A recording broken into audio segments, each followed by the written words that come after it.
అందరికీ జైభీం. నేను Rajesh Mahasen. Welcome to Mahasen media. మా మార్గాన్ని భరత్ గారు ఏదో చేద్దాం అనుకుంటారు, పాపం ఏదో అయిపోతాడు అతను చూస్తే ఒకసారి జాలేస్తూ ఉంటుంది, ఒక్కోసారి నవ్వు వస్తూ ఉంటుంది, ఒక్కోసారి చిరాకు వస్తూ ఉంటుంది. అయితే ఈరోజు అయితే జాలే వేస్తుంది. ఎందుకంటే పాపం ఆయన చేసిన పనులు, ఆయన అమాయకత్వం, తింగరోడా మంచోడా ఏం అర్థం కాదు, ఏయో చేస్తూ ఉంటాడు. అన్న భరత్ అన్న, నిన్ను ఎంపీ చేసాం, ఎంపీగా నీకు ఓట్లేసి గెలిపించారు రాజమండ్రి ప్రజలు.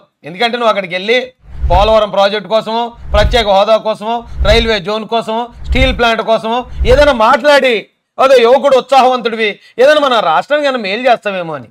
కానీ నువ్వేంటే, నువ్వేంటి రోడ్డు మీద వెళ్ళి పుణుకులేస్తున్నావేంటి? అయినా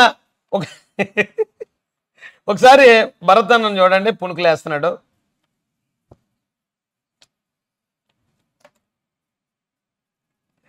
పాపం ఇతను అమాయకుడే అండి.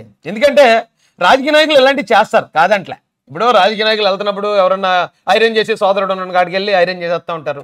మూటలు మోసేవాళ్ళు ఉంటే ఆ మూట తీసుకుని వేసి మోసేస్తూ ఉంటారు. ఓకే, అయితే భరతన్ నువ్వు తెలుసుకోవాల్సింది ఏంటంటే, నువ్వు ఒక మేల్ అంటే నువ్వు పురుషుడివి, మగవాళ్ళు చేసే పనే నువ్వు చెయ్యాలి. అది వదిలేసి నువ్వేదో సున్నితంగా లాలిత్యంగా ఒక అమ్మాయిలా కూర్చుని మన అక్కలు చెల్లెలు చేసే పని చేస్తానంటే అలాగా నువ్వు కూర్చునే స్టైల్, నువ్వు సిగ్గుపడుతూ వేసే విధానం చూస్తూ ఉంటే ఆ అమ్మాయి గుర్తొస్తుంది నాకైతే. నువ్వు చీర గాజులు జడ పువ్వులు కూడా పెట్టేసుకుంటే ఇంకా బాగుంది. అయితే నీకు నేను చెప్పే తమ్ముడు, నీకు ఇచ్చే సలహా, తమ్ముడు అనను, నీకు ఇచ్చే సలహా ఏంటంటే, నువ్వు మగోడు కదా, మగోళ్ళు చేసే పనులు చేయి, చూడడానికి సూటబుల్గా ఉంటుంది.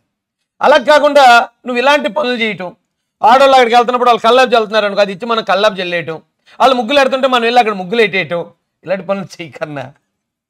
ఎందుకంటే లేనిపోయిన డౌట్లు వచ్చేస్తాయి జనాలకి, ఏటే మన అన్నేదో కొంత తేడాగా ఉన్నాడు ఏంటని. కాబట్టి నీకు తెలియదు, పోనీ ఓకే అమాయకుడు కాబట్టి ఏదో చేసేస్తున్నాను నేను కూడా పొలిటీషియన్ లాగా అనుకుని వేసినట్టున్నావు. అయితే ఇది మాత్రం నీకు చాలా డ్యామేజ్ తీసుకొచ్చింది. నువ్వు నడిచే నడక కూడా ఇలా క్యాట్ వాక్ లాగా అమ్మాయిలాగా నడుస్తావు. అయితే ఆ అమ్మాయి లక్షణాలు ఏమో ఉండటం తప్పలేదు, కానీ దాన్ని ఓవర్కమ్ ఎలా చేయాలి, ఎలాగ అధిగమించి ఒక సంపూర్ణమైన పురుషుల్లో మనం ఎలా బిహేవ్ చేయాలి అనే కోర్స్ ఏదైనా జాయిన్ అవ్వకూడదు? అలా జాయిన్ అయితే ఎంత చూడడానికి కొంచెం బాగుంటుందని.